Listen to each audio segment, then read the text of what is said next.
Hello, John Sensei. This is for you. We decided to film tonight's class and do the Mokuroku. Hopefully the light will be good enough, yeah? And we can create a decent video for you. Please forgive me, I'm just wearing a t-shirt, but I do have 3 well-dressed actors here who are also highly trained swordsmen. The most important aspect of the Mokuroku, or of Japanese sword fighting, is to understand okinagashi. One of the things that we have in Tombokai, which is unusual, is that we fight from Gedan Kamae. So just go into Gedan Kamae. First of all, go into Chudan no Kamae. Okay. So from Chudan Kamae, you're going to lower your sword tip down to Gedan Kamae.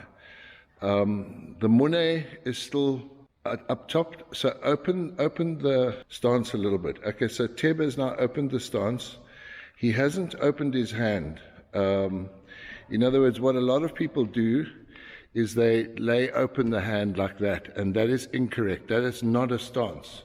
You have to keep kirite, because Teb, with a little flick of his back wrist, can be straight up back at Chudan no Kamae, just flick it back up instantly, just by using his back hand as a kind of a rudder, and using his front hand as a fulcrum, okay?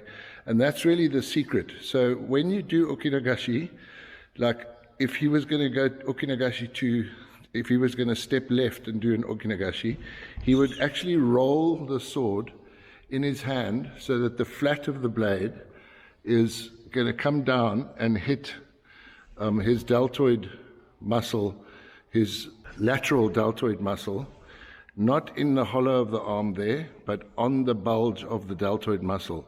His head must be tilted so that it's under the sword, and he's looking at me through that gap there.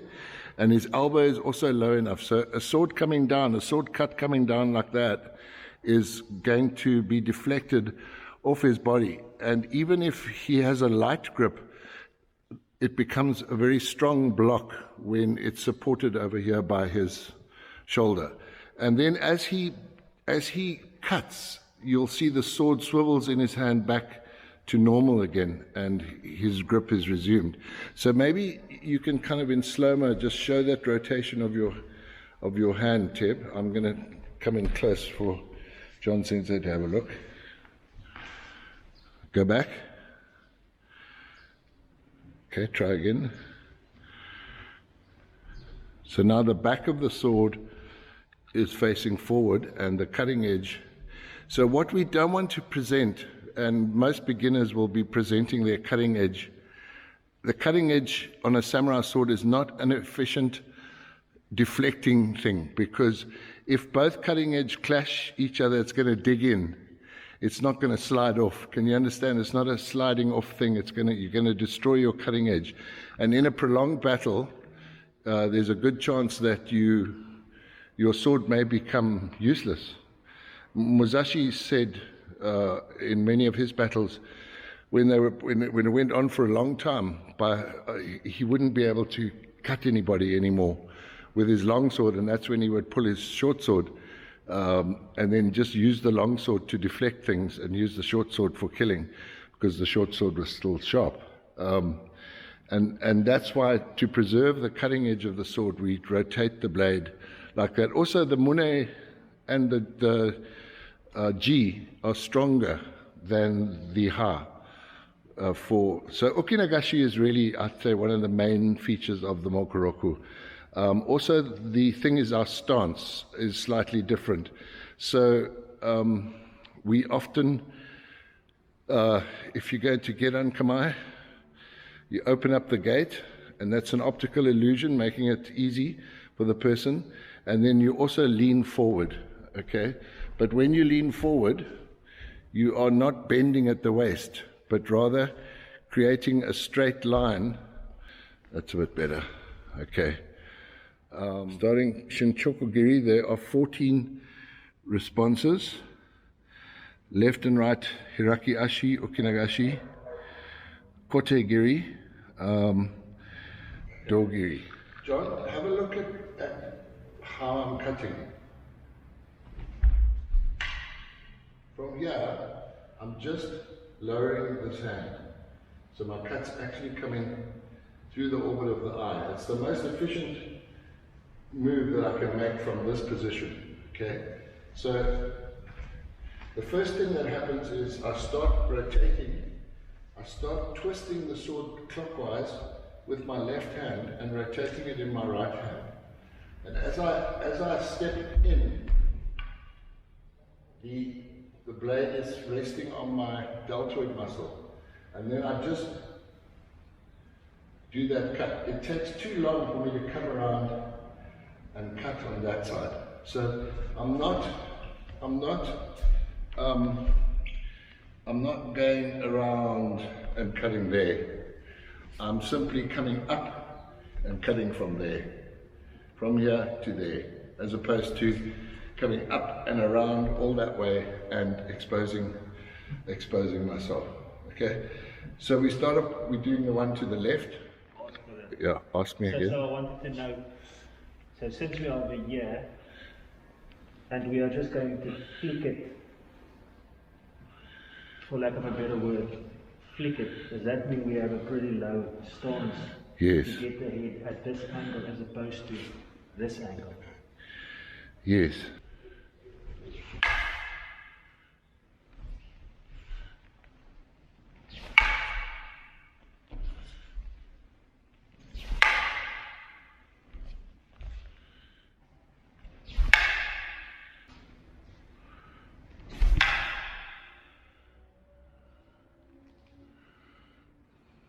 Do it again, Tim. And stop at the top.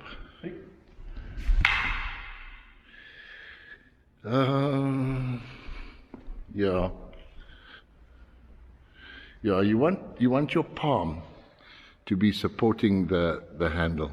You don't want just this thumb and finger to be supporting the handle, because that could easily be smashed out. So you want to rotate the handle so that your palm stays underneath. Yeah. So I rotate there. Yes, that's correct. So while I'm coming up, I'm rotating within the arm. That's correct. I see. Now, to go right, how you okinagashi when you go right, is the first thing you do is you move your hips clockwise, and your sword handle follows your center clockwise. No, wait. Just, you take your left hand, you push it under your right forearm as you turn your hips. Okay? Eventually your sword becomes level with the ground and the cutting edge is facing forward. Okay? Now you lift both your hands as high as they can go, and you'll see again how the back of the blade is facing forward and the flat of the blade is on the deltoid muscle. And the guy's entire body is hidden, is protected by this ribbon of steel. And then he slides to the right while he's doing that, and he swivels his hips now. Swivel your hips around clockwise and bring the sword around behind your head and use that swiveling of your hips. There we go. So do the whole motion, one after the other. Yeah, without the Suryagi, just swivel your hips and do it over and over. And again. Okay, don't have any pauses. It's one movement, it's not two movements. It's one brush stroke, it's not two brush strokes. You should be doing that hundreds of times every day. Practice that movement so it becomes, don't take shortcuts, go from Geda and Kamae, yeah. You're stopping at the top, you mustn't, don't train that pause into your, don't train that pause. Okay, I'm going to use this because it's flatter, okay? So from down here, if you can kind of focus on my hands, and you'll have to follow me, I'm going to let it swivel in my hand like that. Then I'm going to bring it up, and while it's bringing up, it's rotating. There, okay? Then it comes back around.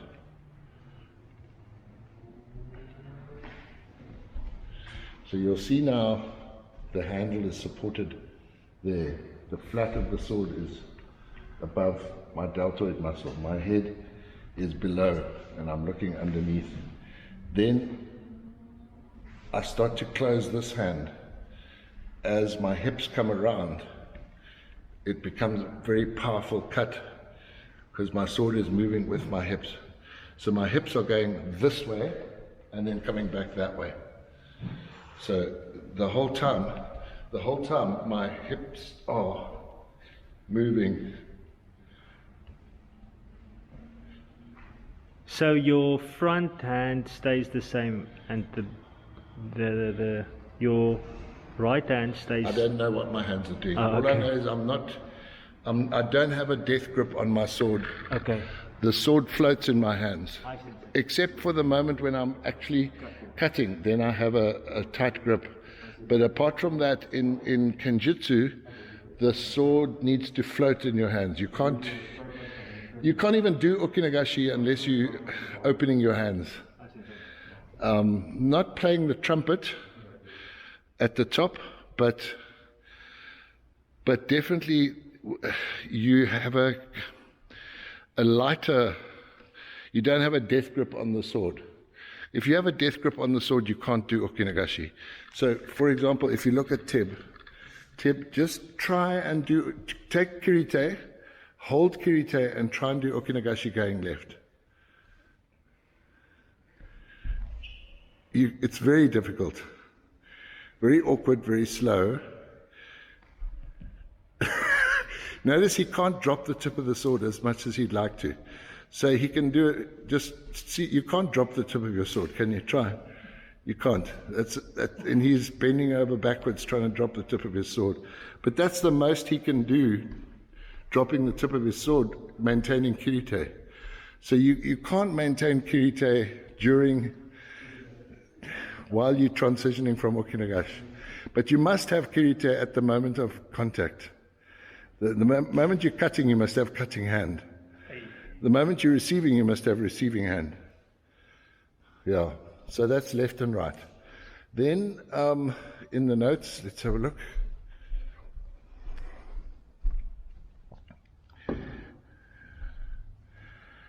Okay, then so we've done number 1. Number 2 is left and right, hirakiashi, koteigiri, cut the arms or wrists.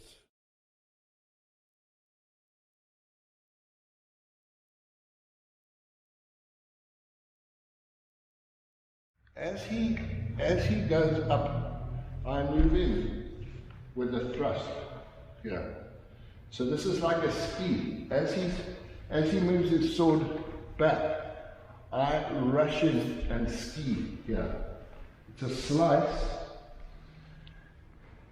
but I continue to move past him, catching. But if he tries to cut, I'm going to catch both his arms like that, and I'm actually going to throw him backwards. As my sword bites him, almost like in Aikido, John, you did shihonagi. You're kind of doing shihonagi with the sword. So you're catching that as it goes up, so the back forearm becomes the front forearm. And you catch the front forearm with a ski, and then you take both arms over. And that's what we mean in the notes of the Mokuroku. The next one is dogiri. And dogiri is it's effectively what we do in the Nakamura Ryu Kumitachi. So as he comes in, I cut here. Just lift your arms. I'm cutting high enough to avoid the handle of this wakizashi.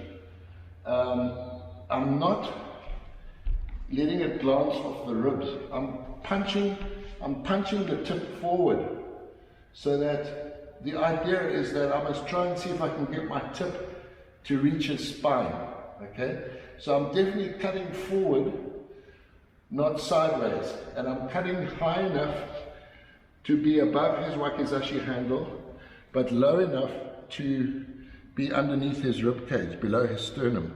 And so that's at the target area about the size of the palm of my hand.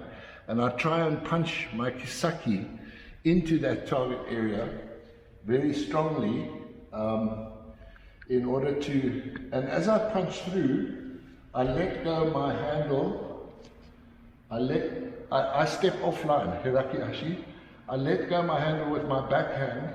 If I just do this cut here, I'm now vulnerable. If by any chance my sword bounced off his wakizashi handle or something, then or his tanto, then I would have done him no damage at all. If you have a look, I'm making a big movement. I'm actually letting go with my backhand here and allowing the sword to drop all the way down so that it's coming almost vertical. And then I bring this hand in to support it as I cut. I'm not actually cutting like this. I'm cutting like that. Because this would not be able to stop a sideways cut by him. If he was determined to cut me here, this is not strong enough to stop him, whereas this is. And then I can ski him here. Okay? So this big movement here is there, there, there.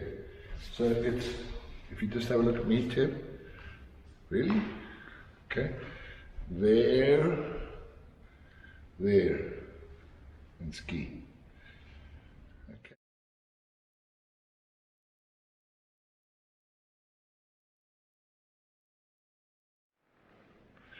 Okay, Yaku, if you could come here.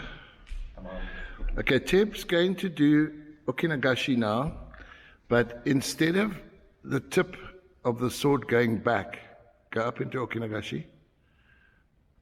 Instead of the tip of the sword going backwards, the tip of the sword is going to come forwards. You turn it into a rising cut. It's the same, almost the same movement as okinagashi, but it becomes a kiriage. So when he comes to cut down, you're cutting the underside of his arms. And that's what it means in the notes there for number 2, talking about Koteigiri. I mistook it for the ski. Okay, try. Yeah. I would aim that second cut for the back of his knee.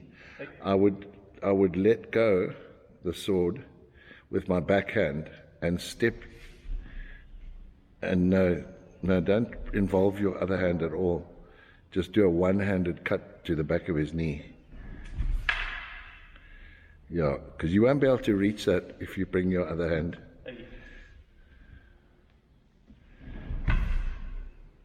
That's it.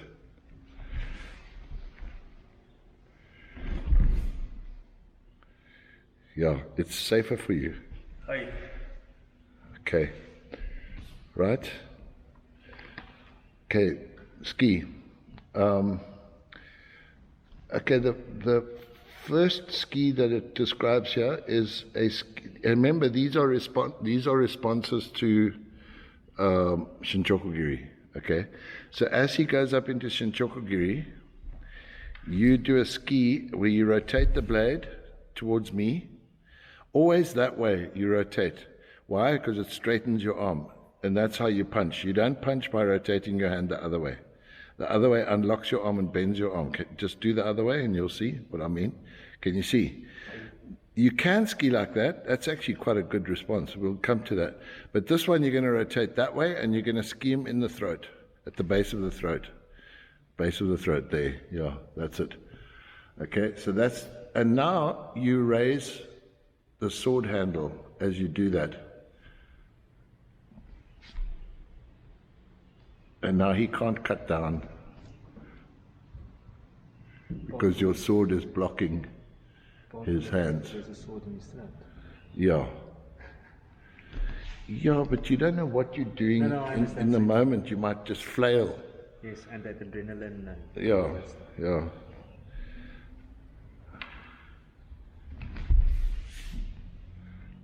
Yeah, that's it. Well, actually, yes, he might fall forward and slide on his sword or something. Yeah, yeah. Okay, next one is, I would say, a chokuski. Okay, a chokuski means a direct ski. So the Nakamura Ryu skis are choku skis, okay? But you are going to ski for his throat. And that is going to cause him to tilt his head backwards. As he tilts his head backwards, you continue to move forward. Whether that involves taking another step, it's up to you, but you ski him through the roof of his mouth into his brain, okay? And that's a choku ski. So as he moves up, he moves his head back. As he moves his head back, there we go. That's the path of the sword. Exactly. Okay, thank you. May I ask something of the previous one? Yeah? So you said you go in like that? Yeah. For the base of the throat. And then do you just lift it up like that, or do you twist it? No, just lift it up. Just lift it up. So just like, And keep going forward. You want him to fall backwards, actually. and I suppose your grip is going to then change. The main thing is to raise your hands high enough that your sword stops his ability to cut down. Okay. And you keep moving forward so that he falls over backwards. So we don't worry about stuff like kirita and things like that? No, this is about killing your enemy and cutting him down. The way of true strategy is to cut your enemy down. So if I can get him to land on his back with a big hole in his throat, I'm happy with that. It's a good outcome. Then I've showed you the wrist slice one already. And then number 4 in the notes is omote or sasu. Omote or sasu means to pierce the face. This is probably my favorite one. As you go into Jordan kamae, you drop your body, rotate your sword, edge up, and as if you want to pierce his eyeball, and at the same time you're attacking his leading wrist in a way, because if Teb was to lift it up slightly, he would be cutting that wrist. Yeah. So omote or sasu is a very effective response to shinchokugiri. Nicely done, Teb. And it's a response that doesn't, it's not something that a lot of other sword schools use. And so they're often quite shocked when they are faced with this omote or sasu. Then there is Suryagi, a slap to the blade. Let's start with Churan no kamae. Okay, so now what you're going to do is you're going to slap his blade hard aside. Then you're going to cross your hands over as you step in with your left foot and ski him. Yeah. See if you can do that. That's it.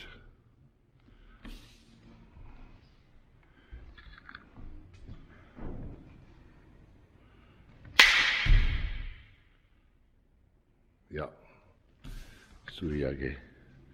Okay. So, Suryagi is where you step forward with your left foot and you deflect like that. My sword is vertical and my right bicep is jammed up against my chest.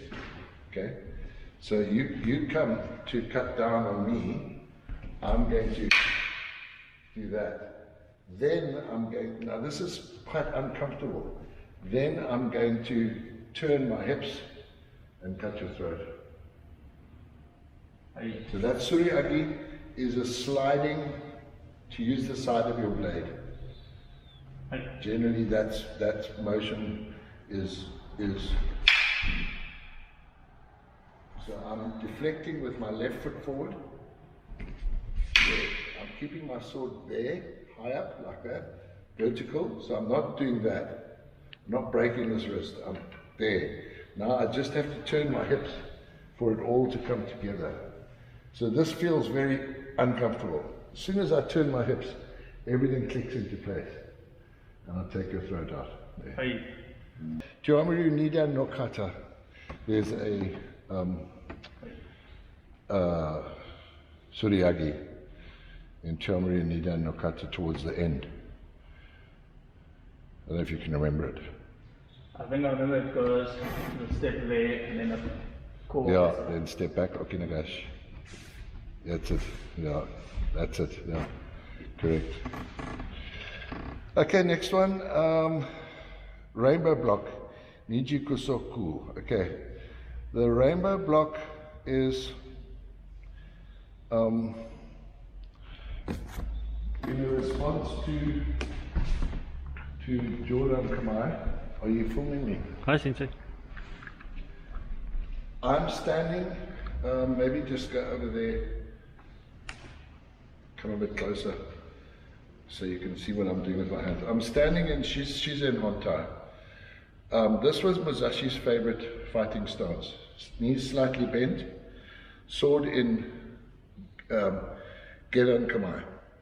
As he cuts down, I'm going to block by rotating the sword strongly in my front hand, and I'm going to block there, okay? My sword, I guess don't put pressure, just take it up a little bit. My sword is in a position whereby I could sheathe my sword into his saya. Can you see that, John? So I'm sheathing my sword into his saya. That's the angle of my blade. My tip is forward and my block is being supported by the palm of my hand here. And he's cutting down on the mune. And I have blocked him close to his zuba. As he forces his sword down, it will move to the side and just skim the outside of my hakama. As it does that,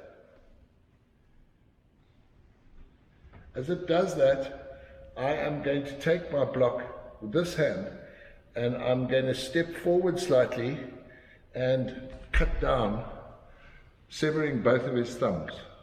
Okay, bring your sword slightly in. You'll see here how my sword cuts down. You'll see all I've done is I've stepped from here to here. I've stepped aside slightly, and from here I can then as well. I have two options. The other is, sorry, I'm very rusty.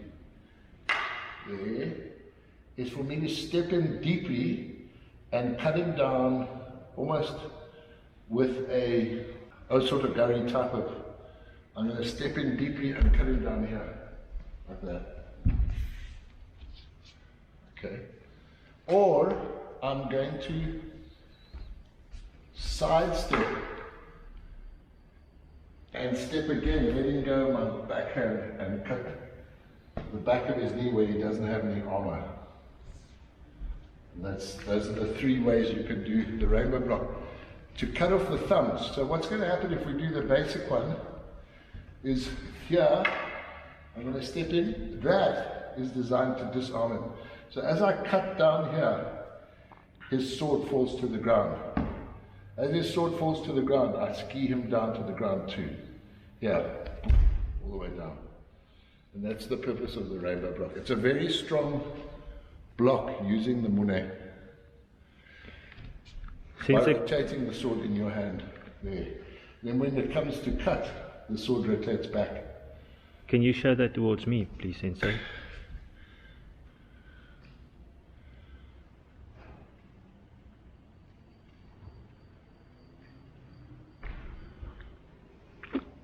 Thank you, Sensei.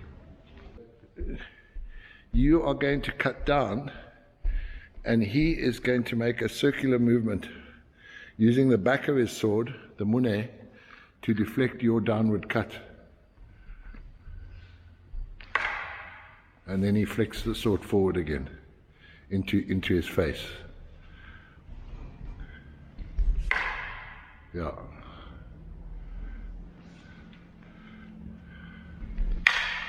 And it can be done from anti-clockwise and clockwise.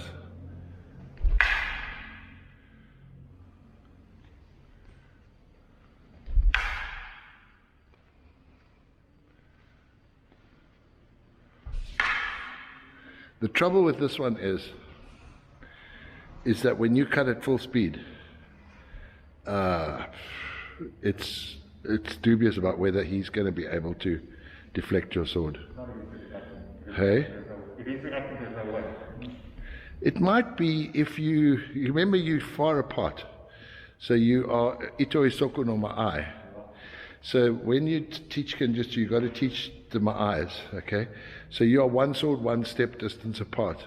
And if you want to cut him, he goes down into Gedan Kamae, and now you want to cut him. See if you can enter in and see if Teb can deflect your sword. Okay, well, how do we do this safely? You got to stop before you hit his skull. No, you're not stepping in far enough. Yeah, no, because I don't want to hit his skull. Maybe if I stand a bit offside and I cut, you do it that way, I'll cut here. So let's.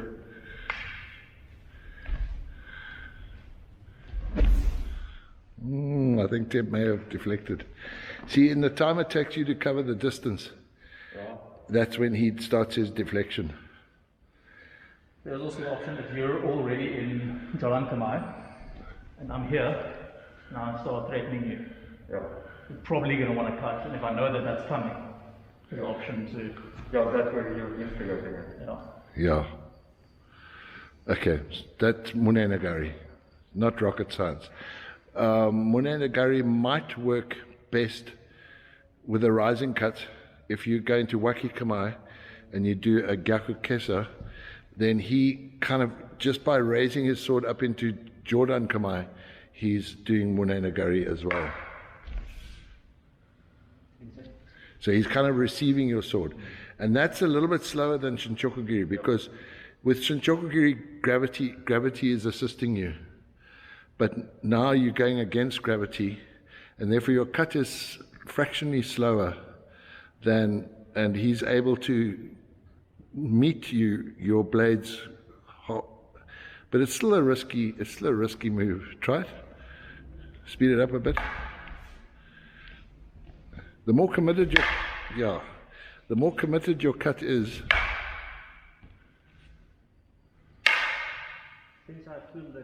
Okay, so this is just using Tai Sabaki to avoid a Kesagiri. He's just moving his body back and cutting. Sensei, I assume the bigger your stance, the further forward you are, the better. Yeah, exactly. To evade your. Say that again. So I assume the wider your stance, the more forward you lean, the better your. Yes. Sabaki. Yeah, because by leaning forward, you're moving. You're going to cut at that target, right? Now you can move the target out of range, and his blade will just go harmlessly past you. And it's easier if you lean forward more from the beginning. Yes. Yeah. Notice how he pulls his arms up and out of the way. Show them what you did there, Yaku. You illustrated it nicely. Yeah, exactly. Okay, Yaku, can you think of the counter to this from your side as the cutter? As Uchidachi. Okay, as he moves out of the way, ski. Yes, that's called Uchigashi. Uchigashi means to bounce back. If you overcut and you drop your shoulder, then you cannot do Uchigashi. You can't react in time. But if you cut properly and don't cut too far, you'll easily be able to come back and catch him. And again, you must thrust hard with the lifting of the handle to protect yourself, because he's still coming down.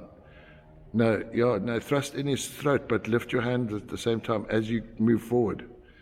So moving forward, what that's going to do is going to push his body over backwards, and again create more distance between you and his sword. How is his body going to do that? So he's Yeah. going to come up. Yeah, his hands are moving there, but if his body's moving back, that counters. And your sword is also going to Yeah, exactly. help this counter. So a ski, I would say, in one-on-one battle, a small ski like they do in Nakamura wouldn't really be. I would want the guy to end up on the ground. But I would ski right through him and carry on going like they do in Kenda, where they hit the guy and then they carry on running in that direction. But a short ski like that is better if there's multiple enemies. So, as they say in combat, everyone gets a serving before seconds. So if there's three guys, all three of them need to be wounded before they get seconds. when you start with Hasso kamae, the first thing you want to do is, as he moves back into Hasso kamae, you want to try and ski. You want to rotate your blade as with Omote Osasu. It's called Shin Osasu. You rotate your blade so that the cutting edge is facing the ceiling, there, and you go for underneath his arm here to pierce the heart. So as he goes into this motion, his sword is moving backwards. Your sword must be moving forwards to pierce the heart. Yeah. Yeah.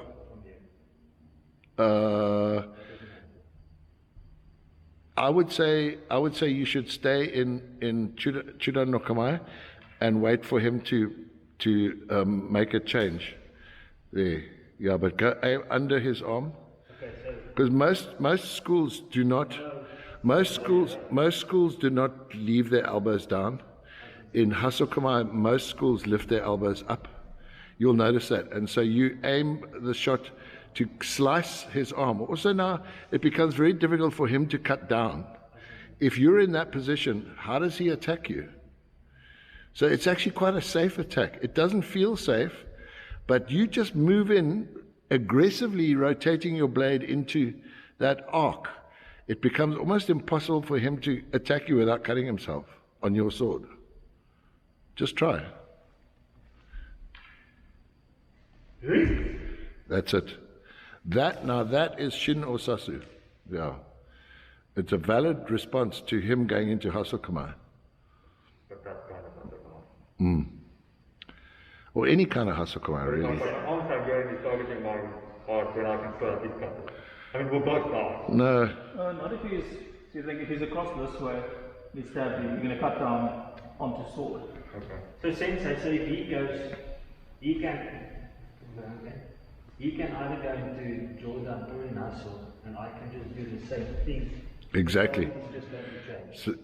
So, the target has just changed, but it's exact same as a moto osasu, to pierce the face.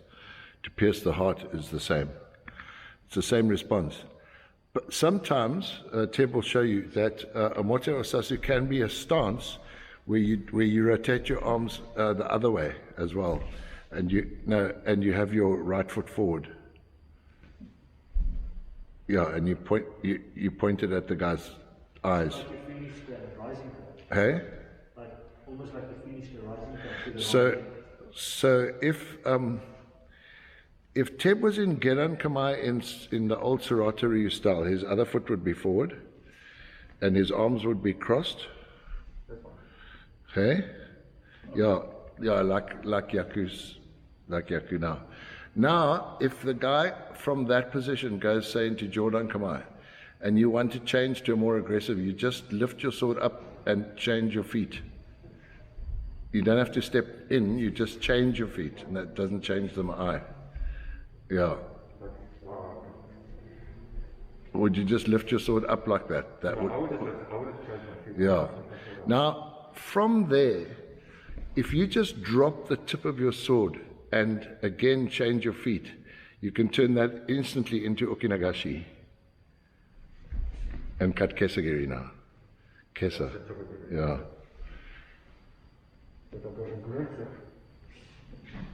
That's it. Try and keep your head at the same level. That's it. Now you're fighting like a ninja. That's it. You guys especially, in Suryagi style, is you fight down there.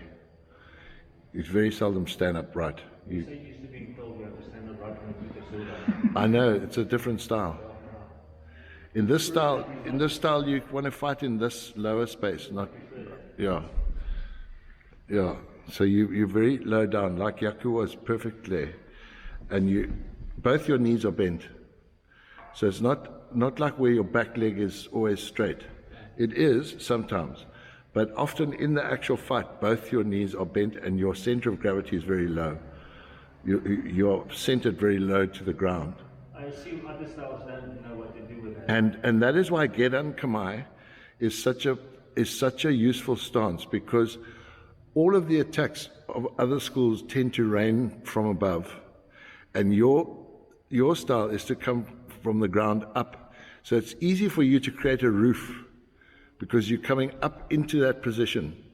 In order for you to cut, you almost have to, but you can also cut on the way up, as well as protect yourself on the way up and cut on the way down. So I find Gedan Kamae is a very, very useful stance to react. So for example, let's just finish off with one more technique.